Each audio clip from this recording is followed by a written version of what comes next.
Okay, good afternoon, ladies and gentlemen. We are now at the end of day 3 of our online matchmaking event, this time focusing on ICT.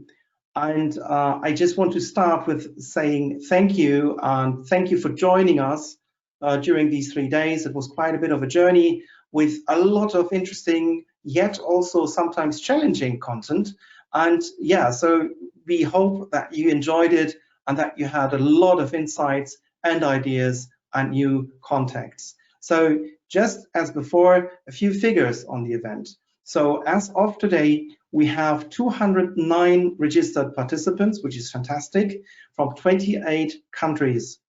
103 of these participants took part in actual matchmaking activities. So it's roughly 50%. And 61 further participants took part in meetings, whereas we do not specify whether that was deal or other meetings, but it seems that we had a good number of deal meetings as well, so in the order of 20, 25. Now, we started as before, we started the day with a little welcome session, and I was this time accompanied by my colleague Svetoslav Mihailov from DG Connect. And Svetoslav, just as my colleague Luana yesterday on mobility, gave us a bit more insight in what the EU is actually doing on ICT. One of the things which I would like to highlight, since that is also nicely linking to the next point, is the Join, Boost, Sustain initiative.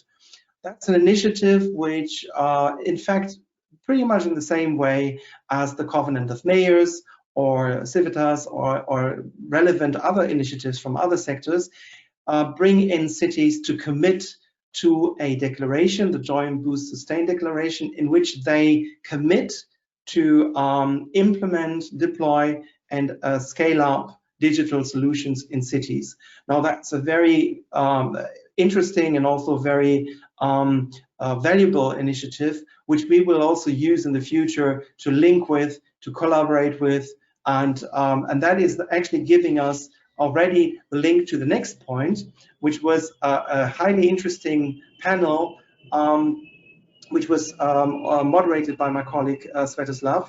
But we also had a colleague from DG Move, we had Graham Cockley, we had Martin Brinskov from OASC, and Wim de Kinderen from the city of Eindhoven. Now, what are the takeaways from this panel, from this really interesting panel? Well, first of all, this panel actually reconfirmed that ICT is the smart in smart cities. So there's no smart city without ICT solutions. They glue actually what's happening in the context of energy and transport and mobility. They glue all these different aspects of a city together, and that can even be taken wider with aspects on environment, air quality, and so on, if we speak about sensoring, for example.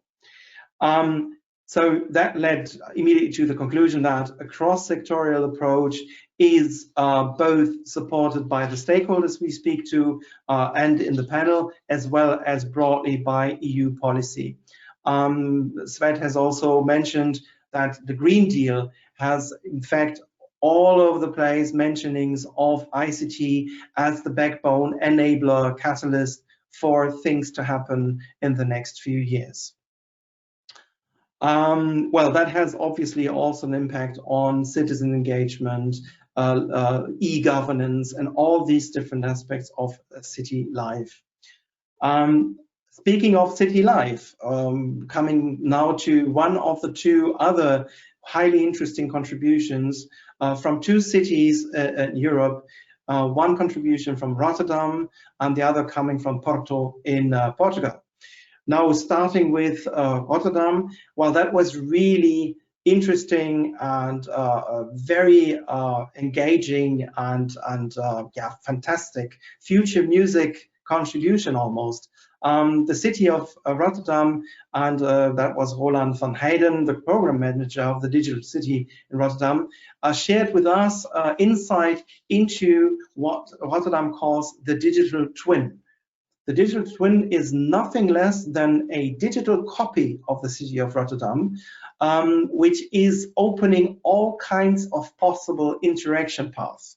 Meaning that it can be used for planning, it can be used for engaging with citizens, making them actually a part of the planning process in a city. It helps planning to do planning in a much smarter, much faster, much more intuitive and immediate way. So that was quite engaging and promising, and that was especially interesting, I believe, for participants which are not so much into technical details, but was speaking very loudly in terms of a solution which is actually addressing everyone and bringing everyone on board. Then we had a second contribution from Porto in Portugal, and that one was presented to us by Paulo Calzada. This is in fact on interoperability. Now that's a bit more specific and a bit more technical, but what's interesting about it is that OSC is involved here, the Open and Agile Smart Cities Network, who suggested and developed a minimal interoperability mechanism, or short MIM. Now these mechanisms developed in the frame of the Synchronicity project are actually helping to bring solutions from different vendors in one context. So just imagine that a city wants to buy an AI guided solution from vendor A and an IoT solution from vendor B, as long as they share a minimal interoperability mechanism level, they will work together. And that is simple to understand and has a high impact, namely on enabling these solutions for upscaling, for market uptake, for distributing these solutions all over the place, since they offer more value for money, since they are interoperable, they are scalable, and last but not least, since they work well together, they are de-risked at the same time. So also paving the way for easier investments in that area. And with that, we are at the end of this little summary. Again, thanks a lot for joining us. I would also like to send a very cordial thank you to the team which has actually delivered this event. So thanks a lot to you guys as well. We are very happy to have had you here. It was also for us a very engaging, interesting event. We are looking forward to the following events still to come. Tomorrow we'll have a webinar with a number of cities, so you might want to join that as well. With this, really, again, a cordial thank you to all of you. Thanks for joining, and take care, stay safe and healthy, and be with us also in the future. Thanks a lot. Bye-bye.